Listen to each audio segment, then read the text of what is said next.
Umat Saanam juga kelawat karina ke Jela Meghalaya utirot sing sim ukyang nongba bat patugan en sangma kin sayang rasong da kadur bapu bapieng syuk andala shna da udur mot barat ba hasinda jo umat laidong hastit Central Library.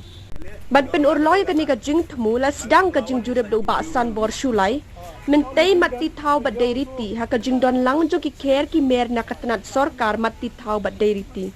Uba Friedrich R. Kharkongor, Commissioner and Secretary Arts and Culture, but Kong WM Booth, Director Arts and Culture, Government of Meghalaya, Kentobru ya uba rikor rang ba ajo kejela, Baraf El Warjri, hakabala IT banshta ya kita kidurmot batemmai. Nila ya wan ya kalawan kata kajing mood hari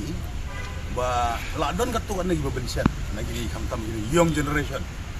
samla jungi ba kiwi life size station wang te ladon jong Subhash Chandra Bose jong idirakan di de kiai jumut ba habagiwan bu sintiu pat ya yang nong ba terus sing ba padon semua indon station tulong besang monumen sang ne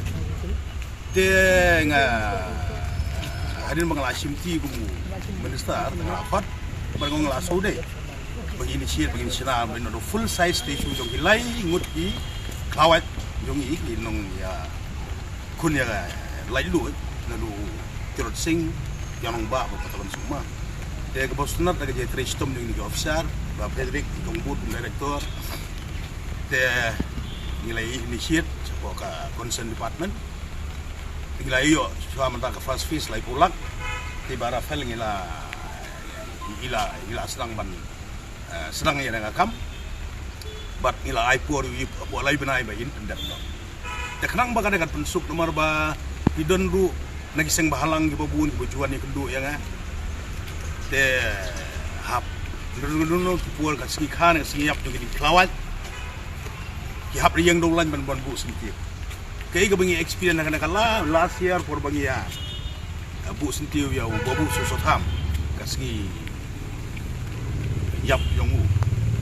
de kihapan kibabun kiseng mahalang kiwan bania kan mau buram de kemudian take lots of time nomor ba don tang way de kumkin de ngilaya perkhat ru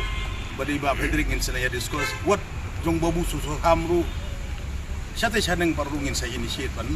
bu nolor gini gilai lately ang teru bagin bu nang ba dadun artli kan kampung sub kiseng mahalang antur gilapan bu stay saneng gilapan bu dia kan long kiki ben sa jing kan mau bahkan long ke center kam tam bo silong bo ba ki life size statue jing di klawat jing bindon ke benta mentakan urlong no kan ke fast fees kan di kalai pulak tengimut ka second fees kodang don try salai pulak tap mo just to make this murales kan ya bo